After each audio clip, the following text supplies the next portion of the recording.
السلام عليكم ورحمة الله وبركاته. الشمار كفوني جرتني فيا كيسني نجا كيسني جرتو. أكو ماركتني جا ربطة والله حرة بعد تكون قدي سيستجد من ما نشيكا سجادين جلأو.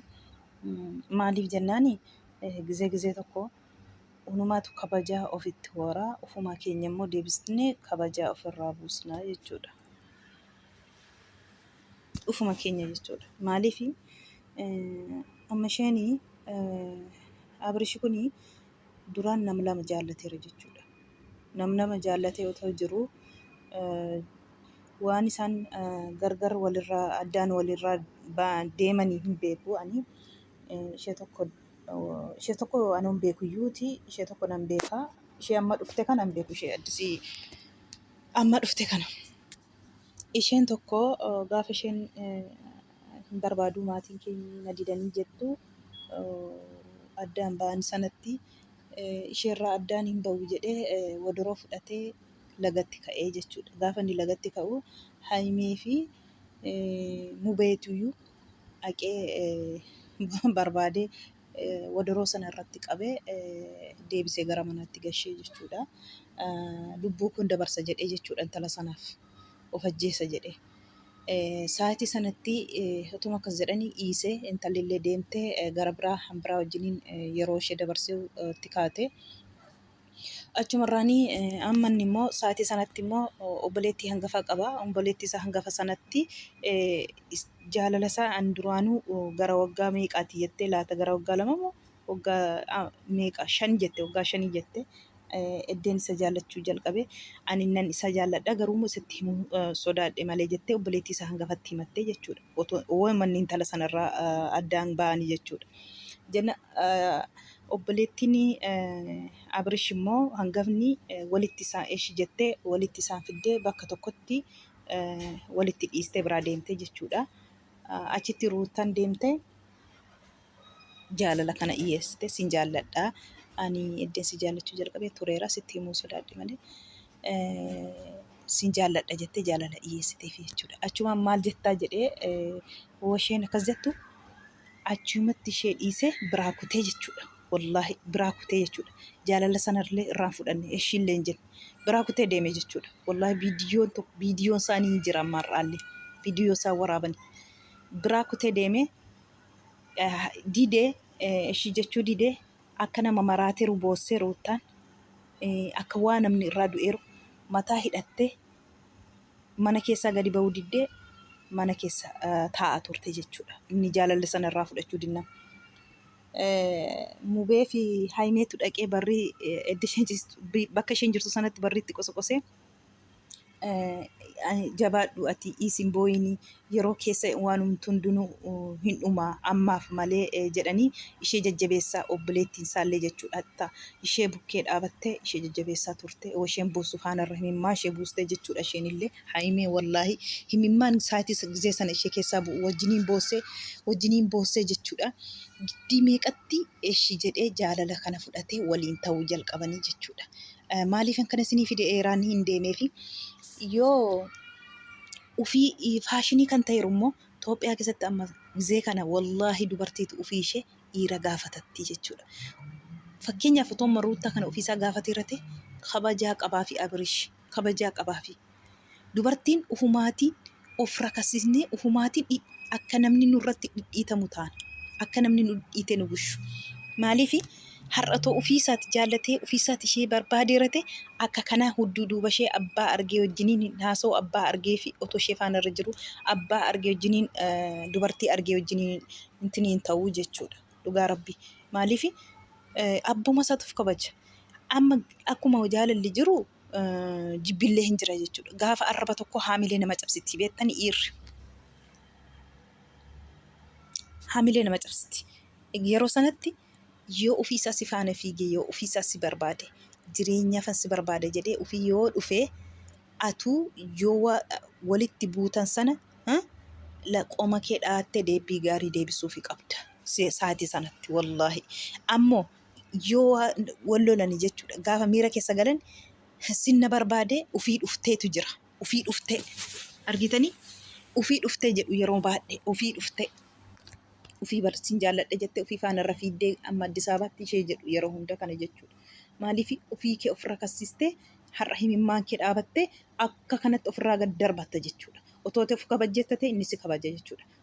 Silumayyuu siruma dubartiin dhiira si jaalladha jettu eessuma anoo hin beeku wallaahi amma faashinii ta'e amma tokko eeggadde kana mucaa tokko sin jaalladha jettee abbaa ijoollee sadiiti.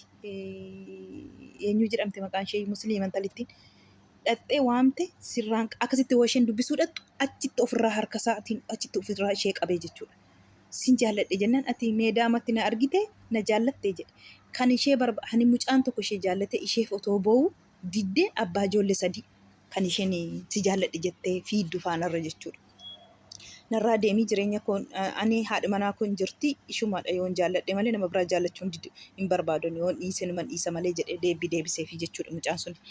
Faashinii ta'eeraa jechuufan gamaa gamanatti utaalaa haasaarraa sinii gale maaliif otoo ruutaan of kabajjettite kabajaatiin hintalli kana fakkaattu har'a yeroo hunda kana lola yeroo hunda rabshaa abbaa isaatu dhufee miila nama ishee macarrashaa walitti araarseera jechuudha. Kanaan duras akka kanatti du'aaf jecha argaanii iddee wal diiganitti abbaan Abrish dhufee walitti araarsanii deebanii jechuudha. Har'a ammoo hintalli sunii waan wajjiniin turtee footoo wajjiniin turtee hoomaa wajjiniin haasaanii ruuttaa harka galeeraa jechuudha. Ruuttaa harka galeera. Amma ruuttaanii kanayyuu gadi baasuun barbaaduu jette. Ifaatu Ifreemituyyuu waa haasa'ee atis taa'ii mana keessa baalatti daariidha. Inni haa deemu ati mana taa'i jedhee gara sarara dubbate natti fakkaata. Obboleessarra dhufeetti fakkaata. Kanaafi ati jette miizana taatee dubbachuu qabda malee isarra dhuftee dubbachuu hin qabdu. Siin gashuu jettee obboleessa isaatiin jechuudha. Ani jireenya koo keessaa abbaa koo obbolaa koo gashee dubbachaa hin jiru of ta'een dubbachaa jira. Ofii koo dubbachaa jira malee obbolaan koo obboleessi koo abbaan koo haati koo hin galle. Kanaafuu yoo dubbatte miizanaa ta'iitii dubbadhu malee isarra dhaabattee dubbachuuf mirga hin qabdu. Nu jidduuyyuu galuuf mirga hin qabdu. Anaaf isatu fixata guddaa keenya jettee isa wajjiniin obboleessa wajjiniin afaan keessa wal ba'anii jechuudha. Fiddee footoo isaa fi barreessama walii barreessamu fiddee Ifreemitti agarsiiste jechuudha. Maaliif sitti agarsiisa isaatti kaleessa naan jettee fi jedhee kaleessa viidiyoo tokko waraabeera Ifreem immoo. Ifreem jedhe sana kanaafiyyuu waan ati narra dhaabattee isarra dhaabbattee hooggantee dubbattee fi kana fidee sitti agarsiisaa jira malee kun nan gashunaatiin jette. Fiddee gaafatti agarsiistu hin na'eennu guyyaa meeqaatii jedhe.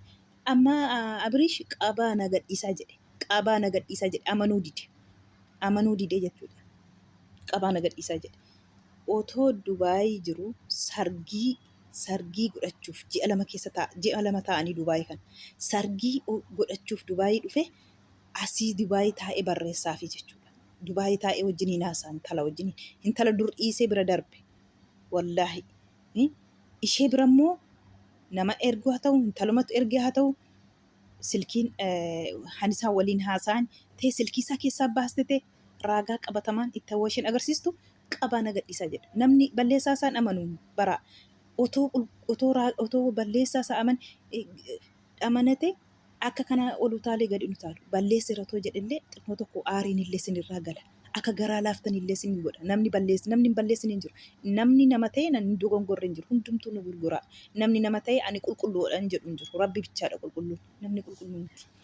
Maaliif balleessaa sana amanuu didee jechuudha. Isa isheen raagaa qabatamaan barreessee waliin haasa'u otoo isheen agarsiistu qabaa na gadhiisaa jedhe. Footoon immoo footooshooppiidha jedhe. Eshi footooshoppii haa ta'u footoon. Barreessamni footooshooppiidha. Dubaayii taa'een naa bilbilte jenne an Dubaayii jedhee barreessee fi kan inni jedhu. Isaa booda irratti maal jedhee amanuu didee jechuudha. Silkii ishee achi luka ishee irra kaa'ee lafa kaa'ee itti iyyuu laanne bira darbee kutee galee jechuudha. Deemee jechuudha biraati. Otoo isheen of kabajjettite akka kana har'aa booru isheetti hin taphatu jechuudha. Inni si jaalladhe jedhanii dhiira wajjiniin fiigan salphinni isaa kanadha. Yooma ofii nama wajjiniin fiige kabajaa qabu malee yoo ofii faanarra fiigani akkuma kanaa salphatu. Wallaahi. Abbaatu of kabaja. Dubartiin dhiira hin barbaaddu. Dhiiratu dubartii barbaada malee. Otoo qaata malkii kee kanaan ati maaltu sirraa feera gizee faanarra fiigdu duraan. maaltu sirraa hafeeti carraa lafti kee ganama sa'aatii sanatti maaltu sirraa darbe kunoo si akka arge sirratti dubartii meeqa barana ishee tokko wajjiniin har'ammoo ishee tokko wajjiniin amma yoomitti wallaahi dhiirri wallaahi dhugaan sinitti manti dhiirri asiin sii du'e siniin jetti asiin ilkaan isiin faana kolfiti achi deebitee immoo waa birahan isheen haasoftaan isheen gootu jedha dhiirri yoo rabbi qeeshe tokko argitu lama sadii yoo rabbi qeeshe kanaa jechitti hin qulqullootu akka mawate hin qulqulloo dhiirumatu hin qulqullaa wallaahi dubartiin garaa ishee keessa waa tokko hin jiru daftee laafti daftee waan hundattuu dafteeti jechuudha maaliif dhugaatti fakkaata gisee waan hundayyuu jechuudha garaa ishee qulqulleessitee laphee ishee bantee yoo laattuu fi inni immoo qulqullaa'een argamu jechuudha ilkaaniitu adii malee keessi waa biraa ila akka Ibrahim abrish kana wallahi laazim yeroo hunda dhiira wajjiniin hin fiiginaas